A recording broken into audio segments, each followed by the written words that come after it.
लोकसभा चुनाव से पहले दलों का एक गठबंधन छोड़कर दूसरे गठबंधन के साथ जाना लगातार जारी है।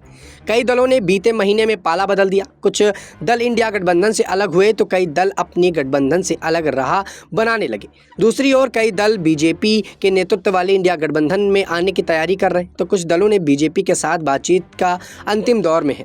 बता दें कि आरएलडी ने बीजेपी के साथ बातचीत लगातार चल रही। दूसरी ओर बीएसपी को झटका लगता नजर आ रहा है। बता दें कि बीएसपी के साथ एकमात्र सहयोगी दल के तौर पर पंजाब में शिरोमणि अकाली दल है, लेकिन सूत्रों की माने तो अकाली दल अब फिर से बीजेपी के नेतृत्व वाले गठबंधन की राह तलाश रहा। दोनों पार्टियों के बीच गठबंधन पर चर्चा हो रही। सूत्रों की माने तो दोनों के बीच बातचीत अंतिम दौर पर है। हालांकि मायावती की बात की जाए तो अब तक उन्होंने इस पर कोई अपनी चुप्पी नहीं तोड़ी है। वहीं इस पूरे मुद्दे पर बीजेपी के साथ जाने की कहीं ना कहीं बातें कही जा रही हैं। हालांकि अगर शिरोमणि अकाली दल फिर से एनडीए में आता है तो ये मायावती के लिए बड़ा झटका होगा। बीते पंजाब विधानसभा चुनाव से पहले मायावती की पार्टी बीएसपी अकाली दल के साथ गठबंधन करने और चुनाव लड़ने की प्रक्रिया में थी।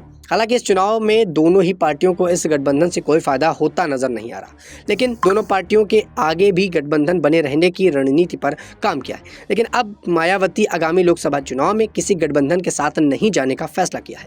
जबकि दूसरी ओर सूत्रों की माने तो अगले कुछ दिनों में बीजेपी और शिरोमणि अकाली दल के बीच गठबंधन का ऐलान हो सकता है। अगर इस गठबंधन का ऐलान होता है तो अकाली दल फिर से एक एनडीए में वापसी हो जाएगी। और बता दें कि अकाली दल बीजेपी के पुरानी सहयोगी पार्टी है।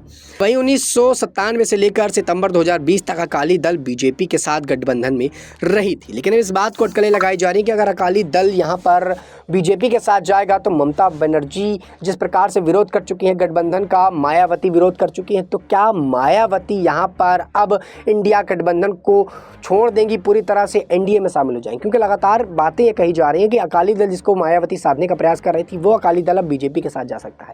तो जाहिर तौर पर यह साबित होता है कि कहीं ना कहीं मायावती भी अब अपना फायदा देखेंगी और एनडीए के साथ शामिल हो सकती हैं। इस बात के कयास लगातार लगाए जा रहे हैं और सूत्रों की माने तो यहाँ पर बीजेपी के साथ जाने का ऐलान मायावती चुनाव से ठीक पहले कभी भी कर सकती हैं।